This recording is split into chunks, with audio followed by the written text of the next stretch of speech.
Hello বন্ধুরা, cook with মৌহার তরফ থেকে সবাইকে বিজয়া দশমীর শুভেচ্ছা জানাই। আমি আজকে একটা নতুন রেসিপি তোমাদের কাছে শেয়ার করছি, যার নাম আফগানি এগ কোরমা। তাহলে চলো শুরু করি।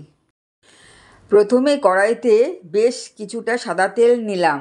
এর মধ্যে দুটো মাঝারি সাইজের পেঁয়াজ কুচি, 4টে রসুনের কোয়া, হাফ ইঞ্চি আদার টুকরো, দুটো কাঁচা লঙ্কা আর 1 মুঠো কাজু বাদাম দিয়ে বেশ খানিকটা লাল করে ভেজে তুলে নিলাম।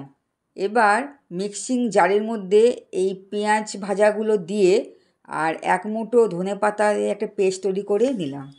ডিমগুলো আগে থেকে সেদ্ধ করে রেখেছিলাম। এবার ডিমের খোসা ছাড়িয়ে ছুরি দিয়ে গাটা একটু ছিঁড়ে নিলাম। ওই তেলের মধ্যে 1 চামচ হলুদ গুঁড়ো, 1 চামচ কাশ্মীরি লঙ্কা গুঁড়ো দিলাম।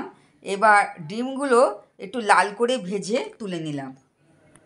এর মধ্যে একটা দারচিনি, দুটো ছোটো এলাচ, একটা জয়িত্রী, 4-5টা লবঙ্গ, 4-5টা গোলমরিচ ফোড়ন দিলাম।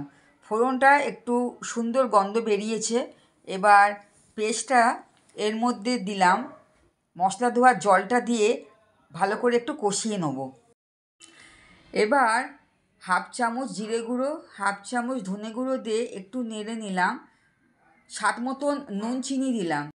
এবার ভাজা ডিমগুলো গ্রেভির মধ্যে দিয়ে ভালো করে নেড়ে নিয়ে 2 চামচের মতন ফ্রেশ ক্রিম দিলাম।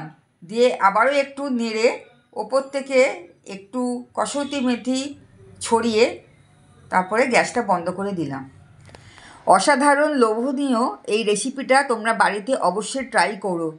আমার এই রান্নাটা যদি তোমাদের ভালো লাগে তাহলে লাইক, শেয়ার, সাবস্ক্রাইব করতে ভুলো না। পরবর্তী রেসিপিতে আবার দেখা হবে। টাটা।